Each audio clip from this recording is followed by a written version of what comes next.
Hello my dear students. Young lawyers को मिलेगा monthly stipend. सही सुना आप लोगों ने। जो अब यंग लायर्स हैं उनको मंथली स्टाइपेंड मिलेगा। और ये हम नहीं कह रहे बल्कि सुप्रीम कोर्ट का डायरेक्शन हुआ है। यंग लायर्स के लिए बहुत ही खुशखबरी है। आज का वीडियो आप लोग के लिए इसी टॉपिक को लेकर पूरा डिटेल बताया जा रहा है। किस केस लॉ में सुप्रीम कोर्ट ने ऐसा कहा है, क्या मैटर था और यंग लायर्स को क्या क्या फैसिलिटी अब मिलेगी, और जो यंग लायर्स के लिए फैसिलिटी मिलेगी वो कौन देगा। तो आप लोग वीडियो के साथ बने रहें, जुड़े रहें, देखते रहें। आपको जो जानना हो, पूछना हो, समझना हो, आप लोग कमेंट बॉक्स में लिखते जाइएगा। एक एक लोगों के कमेंट्स को पढ़ते हैं, आंसर देने की हम पूरी कोशिश करते हैं। तो डियर स्टूडेंट, आज आपके सामने ये जो वीडियो जा रहा है ये यंग लायर्स के इस्टेब्लिशमेंट के लिए बनाया गया है। ये एक ऑनरेबल सुप्रीम कोर्ट में एक पीआईएल हुई है। पीआईएल के थ्रू इस पर चर्चा हुई है और जो डायरेक्शन दिया गया है। I am Harsh Bihari Shrivastava, law experts, Pariksha refresher, online law classes from Allahabad. जिन लोगों ने अभी तक परीक्षा रिफ्रेशर के यूट्यूब चैनल को नहीं सब्सक्राइब किया है, सब्सक्राइब कर लें। देखिए, आप लोग परीक्षा रिफ्रेशर के यूट्यूब चैनल को अगर सब्सक्राइब कर लेते हैं तो कोई भी वीडियो बनता है तो आपके सिस्टम पर इंडिकेशन आना शुरू हो जाएगा। आपको ये पता चल जाएगा कि परीक्षा रिफ्रेशर का कोई वीडियो आप लोग के लिए प्रिपेयर्ड हो गया है। ये सारे वीडियो लॉ के सब्जेक्ट से रिलेटेड होते हैं, आप लोग के लिए बहुत यूज़फुल होता है। इसलिए आप लोग चैनल को सब्सक्राइब करके अपने को अपडेट किए रहिए। चलते चलते हम लोग देखते हैं, जानते हैं कि क्या मैटर था और क्या सुप्रीम कोर्ट का इस पे डायरेक्शन हुआ है। डी स्टूडेंट, एक पीआईएल सुप्रीम कोर्ट में आई थी, सारिका त्यागी वर्सेज यूनियन ऑफ इंडिया। ध्यान से याद रखिएगा। जो लोग जुडिशरी की तैयारी कर रहे हैं, हायर जुडिशल की तैयारी कर रहे हैं, एपीओस की तैयारी कर रहे हैं, ये सब केस लॉ जो आप लोग के एग्ज़ाम में आता है, जैसे अभी एलएलएम के एंट्रेंस में ढेर सारे केस लॉज पूछे गए, तो केस लॉ पे आप लोग पकड़ बनाने के लिए अपने ये सब नोट्स को बिल्कुल रेडी रखा करिए। तो केस का नाम है सारिका त्यागी वर्सेज यूनियन ऑफ इंडिया। ये जून 2026 का मैटर है। इसको एक पीआईएल फाइल किया था वुमेन्स एडवोकेट ने, और उन्होंने अपने पीआईएल्स में 3-4 फैसिलिटीज़ की मांग किया था। पहला तो उनका ये कहना था कि जो कोर्ट होती है, खासकर डिस्ट्रिक्ट कोर्ट और हाई कोर्ट में, प्रॉपर लेडीज़ जो एडवोकेट होती है उनके लिए वॉशरूम की व्यवस्था होनी चाहिए।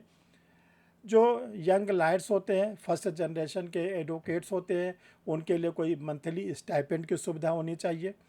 तीसरा उन्होंने कहा था एक प्रॉपर कैंटीन हो डिस्ट्रिक्ट कोर्ट में और हाई कोर्ट में, ताकि जो एडवोकेट हैं उनको साफ़ पानी, अच्छे नाश्ते, ब्रेकफास्ट जो भी वो लेना चाहें, उनको एक कैंटीन होनी चाहिए ताकि उनको ये फैसिलिटी मिले। जैसा आप लोग जानते हैं, ऑनरेबल सुप्रीम कोर्ट ने 2025 में 20 मई को ये डिसाइड कर दिया था कि 3 ईयर प्रैक्टिस रूल बहुत ज़रूरी है। अब 3 ईयर प्रैक्टिस रूल के लिए जो नए जनरेशन के बच्चे जाते हैं और ख़ासकर जो फर्स्ट जनरेशन के जाते हैं, उनको सबसे बड़ी दिक्कत होती है कैसे अपने को इस्टेब्लिश करें। क्योंकि शुरू के दिनों में आप लोग जानते हैं कि कोई पैसे वगैरह मिलते नहीं, तो वो अपने को कैसे इस्टेब्लिश करें। और ये भी कंपलसरी कर दिया गया कि 3 साल प्रैक्टिस के बाद ही आप लोअर जुडिशरी के एग्ज़ाम दे सकते हैं। इसी को लेकर ये पीआईएल आई थी। इसमें सुप्रीम कोर्ट के सामने बहुत ही इंपॉर्टेंट मैटर उठाया गया था कि एक तरफ कहा जा रहा है कि 3 ईयर प्रैक्टिस रूल होनी चाहिए, और दूसरे तरफ जो फर्स्ट जनरेशन के जिनके घर में कोई एडवोकेट नहीं है, वो जब कोर्ट जाते हैं तो कोर्ट में कैसे उनको केस मिले, कैसे उनको उनकी फ़ीस मिले, कैसे उनको पैसे मिले ताकि वो सरवाइव कर सकें। तो इस पर देखिए आगे अब क्या क्या होता है। ये मैटर जो पहुंचा था justice Suryakanta, chief justice of India, justice V Mohana जज साहब के सामने पड़ा था। तो इस केस को सुनने के बाद, ये दोनों पार्टीज़ को सुनने के बाद, ये एक कंक्लूज़न निकला कि एक फ़ंड बनना चाहिए। एक फ़ंड बनना चाहिए जो यंग लायर्स हैं उनको इस्टेब्लिश करने के लिए। और जो फ़ंड बने उसका देखिए नाम दिया गया है, ये young lawyers professional assistance fund. ये एक फ़ंड बनाना चाहिए और इस फंड के द्वारा जो यंग लायर्स हैं, फर्स्ट जनरेशन के एडवोकेट हैं, उनको क्या किया जाए, आर्थिक रूप में मदद दिया जाए।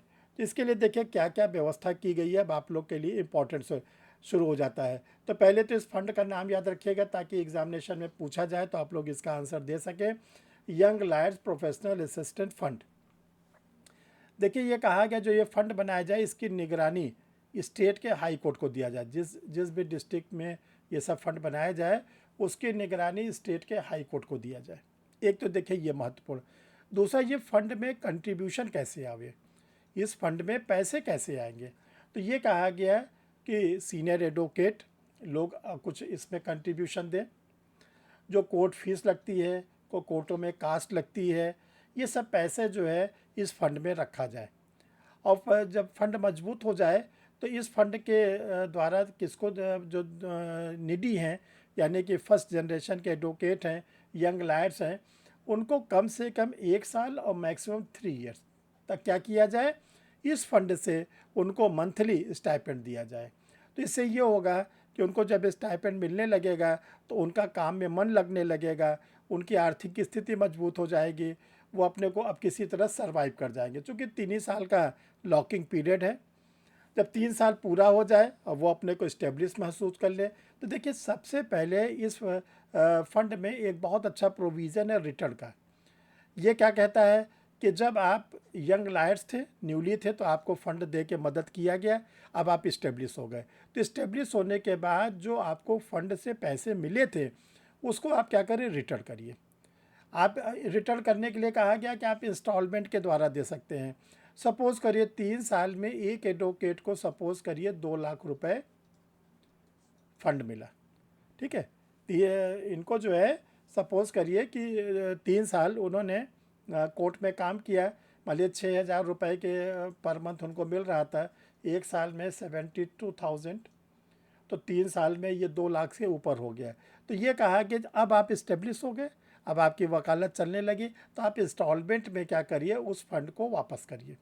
क्यों वापस करिए, जब आप फंड को वापस करेंगे तो जो अब अगली नए जनरेशन के एडवोकेट आएंगे उनको मदद मिलेगी। तो ये सर्किल के फॉर्म में, साइकिल के फॉर्म में चलता रहेगा। नए को इस्टेब्लिश किया गया, वो इस्टेब्लिश हो गए, फिर जो नए आए फिर उनको इस्टेब्लिश किया गया, फिर नए आए उनको इस्टेब्लिश किया गया।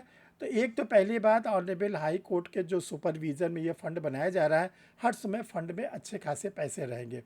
और दूसरा क्या होगा, जब भी नई जनरेशन के लॉयर्स आएंगे वो इस्टेब्लिश हो पाएंगे। तो डियर स्टूडेंट, आप लोग को ये केस कैसा लगा, बहुत ही इंपॉर्टेंट था, इसीलिए आप लोग के साथ ये शेयर किया गया।